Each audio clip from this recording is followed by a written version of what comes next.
রাসূল সাল্লাল্লাহু আলাইহি ওয়াসাল্লামের আগমন ও মৃত্যুবরণ।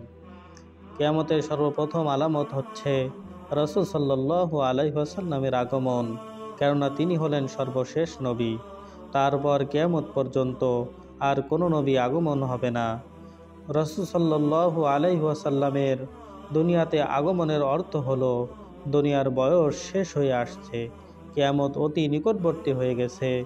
রাসূল সাল্লাল্লাহু আলাইহি ওয়াসাল্লাম বলেন, বুইসতু আনা ওয়াস সাআতু কাহাতাইন ওয়ালা ওয়া দাম্মাস সাবাবাতা ওয়াল বুসতা। অর্থ, আমি এবং কিয়ামত একসাথে প্রেরিত হয়েছি।